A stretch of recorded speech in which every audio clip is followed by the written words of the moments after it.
स्वामी समर्थ. नमस्कार. तुम्हा सर्वांचं आपल्या चॅनलमध्ये खूप खूप मनापासून स्वागत आहे. दत्त जन्मोत्सव, दत्त जयंती कशी साजरी करावी, कुठल्या सेवा कराव्यात त्या संदर्भातली आज आपण माहिती बघणार आहोत. सगळ्यात आधी 4 डिसेंबर 2025 वार गुरुवार या दिवशी दत्त जयंती आलेली आहे.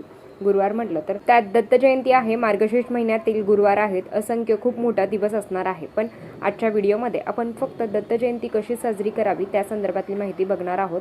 तर सर्वात आधी की जी काही पौर्णिमा आहे ना, तर ती सकाळी 4 तारखेला सकाळी 8:38 सुरू होणार आहे. 5 तारखेला पहाटे 4:44 संपणार आहे. थोडक्यात काय की पूर्ण गुरुवारी आपल्याला दत्त जयंती साजरी करण्यासाठी किंवा मार्गशीर्षचा गुरुवार आपल्याला आणि जे काही सत्यनारायण आहे तर ते आपल्याला गुरुवारीच करायचं आहे. आता दत्त जयंती जेव्हा साजरी करायची असते अर्थात आपण केंद्रात करतो, पण आपल्या घरात महाराजांचा फोटो आहे, मंदिर आहे, तर महाराजांची मूर्ती आहे, तर त्याच्यावर सुद्धा षोडोपचार पूजा करणं महत्त्वाचं आहे. सकाळी लवकर उठून शुचिर्भूत होऊन तर महाराजांचा फोटो असेल, दत्त महाराजांचा फोटो असेल, दत्त महाराजांची मूर्ती असेल, स्वामी महाराजांची मूर्ती असेल, श्रीपाद शिवल्लभांची मूर्ती असेल, फोटो असेल तर तो स्वच्छ असावा. तर फोटो असेल तर मग अभिषेक करता येणार नाही, पण मूर्ती असेल तर महाराजांची मूर्ती असेल किंवा दत्त महाराजांची मूर्ती असेल षोडोपचार पूजा करावी. मग तुम्ही पाण्याने, पंचामृताने, दुधाने, मधाने किंवा तुम्ही केशरयुक्त दूध बनवून तुम्ही अभिषेक करू शकता. तुम्ही चंदनाने अभिषेक करू शकता. तुमच्या घरात जे उपलब्ध आहे तर त्याने तुम्हाला स्वामींच्या मूर्तीवर किंवा दत्त महाराजांच्या मूर्तीवर अभिषेक करायचा आहे. आता षोडोपचार पूजा म्हणजे काय की त्याच्यामध्ये मग 1 वेळा गणपती अथर्वशीर्ष पठण करावं. फलश्रुती म्हणायची गरज नाही. 16 वेळा तुम्ही पुरुषसूक्त म्हणू शकता, 16 वेळा तुम्ही श्रीसूक्त म्हणू शकता आणि 16 वेळा पुरुषसूक्त जर तुम्हाला म्हणणं शक्य होणार नाही तर मग 1 वेळा म्हणावं. पण 16 वेळा म्हटलं तर अतिउत्तम, कारण दिवसही तेवढा मोठा आहे म्हणून सेवा प्रॉपर करावी. त्याच्याबरोबर 16 वेळा श्रीसूक्तम तुम्हाला पठण करायचं आहे. श्रीसूक्तम एकदा म्हटलं तरी चालेल, पण 16 वेळा पुरुषसूक्तम म्हणण्याचा प्रयत्न करा. 1 वेळा पौर्णाम सूक्तम म्हणायचं आहे, जे नित्यसेवेच्या पुस्तकात आहे. तर हे सगळं म्हणून आपल्याला पाण्याने किंवा दुधाने, अगदी तुम्ही साध्या पाण्याने सुद्धा तुम्ही अभिषेक करू शकता. तर हे सगळं करत असताना ते जे काही तीर्थ आहे ना तर ते अमृतासमान असणार आहे. तर ते सगळ्यांनी ते थोडं तीर्थ प्राशन करावं. बाकीचं मग तुम्ही तुमच्या घरात सुद्धा शिंपडू शकता आणि मग उरलेलं तुळशीला सोडून कुठल्याही झाडाला तुम्ही ते अर्पण करू शकता. संपूर्ण मूर्तीचा अभिषेक वगैरे करून झाला आणि जर तुमची इच्छा असेल ना तर मग तुम्ही सुशोभीकरण करू शकता. नाही तर मग फक्त मूर्ती स्वच्छ तामणातून बाहेर काढायची, ती स्वच्छ साफ करायची, पूर्ण व्यवस्थित मूर्ती साफ करावी. महाराजांना ही नाद तर अतिशय प्रिय आहे, तर तुम्ही दत्त महाराजांना, तुम्ही स्वामी महाराजांना ही नाद तर अर्पण करू शकता. वस्त्र परिधान करू शकता, म्हणजेच तुमच्याकडे महाराजांचं वस्त्र असेल तर बघा, महाराज जेव्हा अक्कलकोटमध्ये होते ना तर तेव्हा ते दिगंबर अवस्थेत होते आणि महाराज म्हणायचे की माझ्या लंगोटाची किंमत या विश्वा इतकी सुद्धा नाही. तर आपण महाराजांना काही देऊ शकत नाही, पण आपल्याला वाटतं की पण जर एकदम छान दिवस असतो की मग आपलंही तेवढंच असतं. मग त्याच पद्धतीने जर परमेश्वराला पण वस्त्र परिधान करणं, ही अत्तर लावणं, ज्यांच्या आवडीच्या गोष्टी आहेत जर त्या अर्पण केल्या तर काहीच हरकत नाही. तर ते तुम्ही करू शकता. फेटा असेल तर तो महाराजांना अर्पण करावा. हार मग तुम्ही पिवळे फूल, कुठले पण मग फूल असेल तर मग तुम्ही चाफा भेटला तर सोन्याहून पिवळं, तर तुम्ही चाफा अर्पण करू शकता. महाराजांना हार तुम्ही अर्पण करू शकता. फूल पिवळे तुम्ही अर्पण करू शकता. हे करून झाल्यावर सकाळी जर तुम्ही पूजा करणार असाल तर मग 8:30ची आरती घ्यावी. अगदी मग टाईम इकडे तिकडे झाला तरी चालेल. पण बघा, दत्त जयंतीच्या दिवशी 10:30ची आरती, नैवेद्य आरती होते, तर ती 10:30ची आरती होत नाही, तर ती 12:39 होते, कारण 12:39 दत्त जन्म होतो. मग आपल्याला काय करायचं आहे तर त्या 4 तारखेला 12:39 आरतीला सुरुवात करायची आहे. मग तुम्ही आरती म्हणजे काय की महाराजांना, परमेश्वराला हाक मारणं, अतर्तेकेने परमेश्वराला आपल्याला हाक मारायची आहे. मग तुम्ही आरती दिंडोरी प्रणीत घ्या किंवा तुम्ही दत्त महाराजांची घ्या. त्रिनात्मक मूर्ती दत्त हा जाना, तुम्हाला जी आरती आवडते तर ती तुम्ही घ्यावी.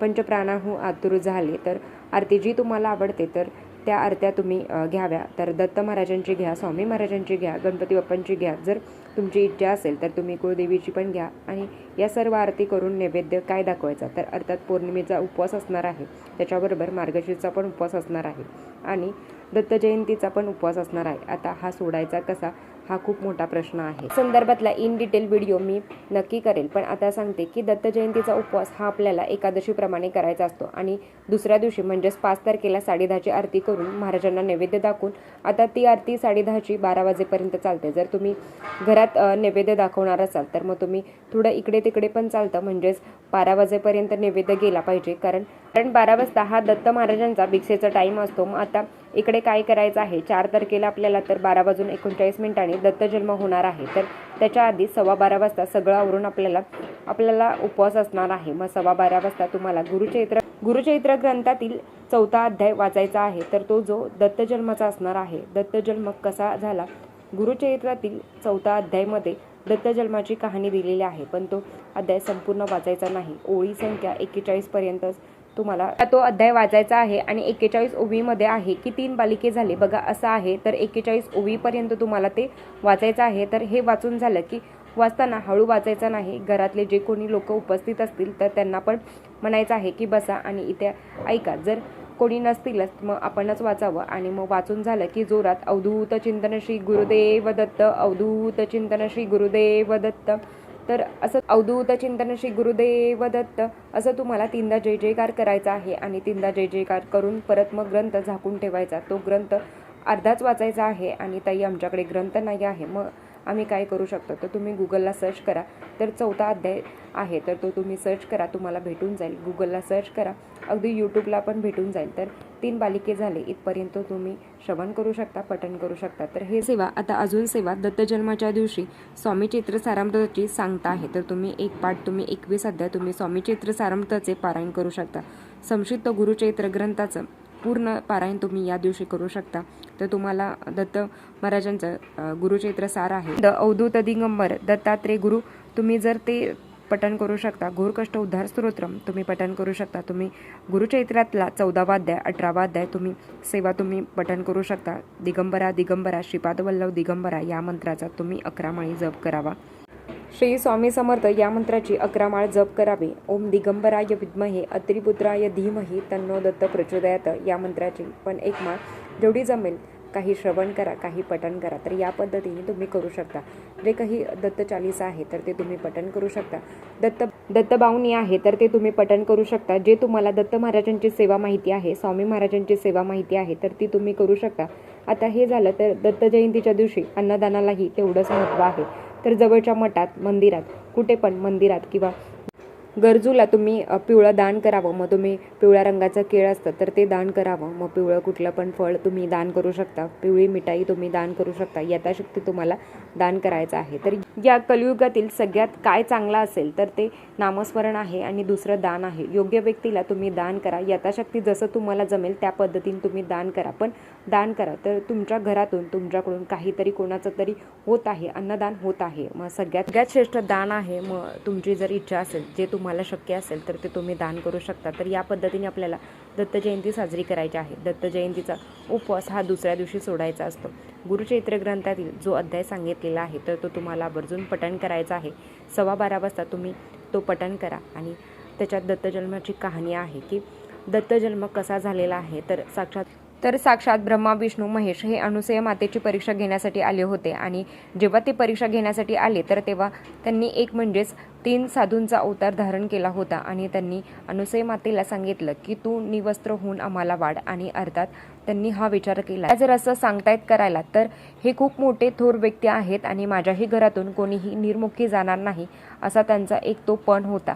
पण त्यांनी वस्त्र होऊन आल्या आणि तेवढ्यातच अतिथी बालिके झाले. म्हणजेच आलेले जे कोणी होते तर ते 3 साक्षात ब्रह्मा विष्णू महेश तर हे बालिके झाले.